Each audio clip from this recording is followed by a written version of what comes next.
First ஒருத்தன TVK மாநாடு நடந்துட்டு இருக்கும்போது விஜய் அவர்கள் அவங்க வந்து ரேம்ப் வாக்ல நடப்பாங்கல்ல, எப்பயுமே நீங்க பார்த்துருப்பீங்க. ஆல்ரெடி இதுக்கு முன்னாடி விக்கிரபாண்டி அந்த இடத்துல மாநாடு நடக்கும் போதே ரேம்ப் வாக்ல நடந்தது புதுசா இருந்துச்சு. ஏன்னா இது வரைக்கும் யாருமே, அதாவது இது வரைக்கும் கட்சியில் ஆரம்பிச்சவங்க யாருமே மாநாட்டில் இந்த மாதிரி ரேம்ப் வாக் பண்ணவே மாட்டாங்க. ஆனா முதல் முறையா நம்ம டிவிகே மாநாட்டில் விஜய் அவர்கள் வந்து நடப்பாங்க. ஸோ அது வந்து புதுசாகவும் இருந்துச்சு, அதே டைம்ல மக்களை போய் பார்க்குற மாதிரி இருந்துச்சு. அன்று மக்களை நோக்கி செல்கின்றார் அண்ணா, இன்று மக்களை நோக்கி செல்கிறார் நமது அண்ணா.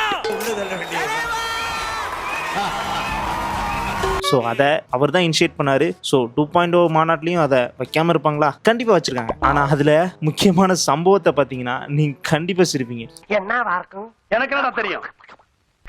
அவரு வர்றதுக்கு முன்னாடியே அங்க யாரும் ஏறி வந்து அவரை பாத்திரக்கூடாது, யாரும் வந்து மோதிடக்கூடாதுன்னு சொல்லிட்டு அந்த ரேம்பாக்கு ரொம்ப தள்ளி இடவெளி வச்சிருந்தாங்க. அதுக்கப்புறமும் கிரீஸ் தடவி யாருமே ஏற முடியாத அளவுக்கு வச்சிருந்தாங்க. ஆனா நம்ம டிவிகே அனில்ஸை பத்தி சொல்லவே வேணும். ஏறி எகிரி குதிச்சு அங்க இருந்து ஓடி வந்து தலைவா அப்படின்னு சொல்லிட்டு வந்து விஜய் அவர்களை வந்து கட்டி பிடிக்க ட்ரை பண்றாங்க, மாலை போட ட்ரை பண்றாங்க. ஆனா அதை எதையுமே பண்ண விடாம அங்க சுத்தி இருந்த கருப்பு பனியன் போட்டிருந்த பவுன்சர்ஸ் வந்து புடிச்சு நிறுத்தினாங்க பாருங்க.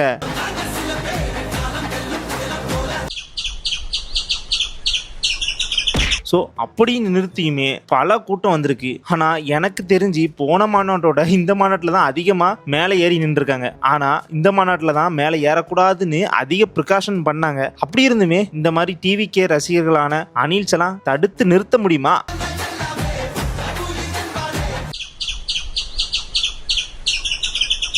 கொடி எப்பவுமே கழுத்துல தான் தூக்கி போடுவாரு. அதாவது தொண்டர்கள் ரூபத்துல இருக்க அனில்ஸ்கள் தூக்கி போட்ட அந்த கொடியை எடுத்து கழுத்துல தான் போடுவாரு. ஆனா இந்த தடவை தலையில ஒரு பேண்டு மாதிரி கட்டிட்டு அவர் வந்தாரு பாருங்க, கில்லி படத்துல ஒரு பிளேயர் மாதிரி.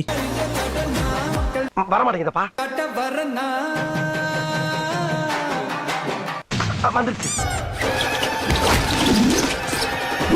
ஸோ அப்படியே நடந்து போயிட்டு இருந்தாரு. ஒருத்தங்களா ஏறி வந்தாங்க. ஆனாலுமே கடந்து அவர் ரேம்பாக்க முடிச்சுட்டு ரிட்டர்ன் அந்த மேடைக்கு வரும்போது அவருக்கு ஃபுல்லா வேத்து ஊத்துது. முக்கியமா வெயில் காரணம். இன்னொரு விஷயம், அவரு இந்த ஃபேன்ஸ் தொல்லை தாங்க முடியாம ஸ்டார்டிங்ல நடந்தா வந்தாரு. ஆனா ரிட்டர்ன் மேடைக்கு வரும்போது ஓடி வந்தாரு. ஸோ அப்ப எப்படிப்பட்ட அனில்ஸ்கள் கூட்டம் குமிஞ்சிருக்குன்னு நீங்களே யோசித்து பார்த்துக்கோங்க.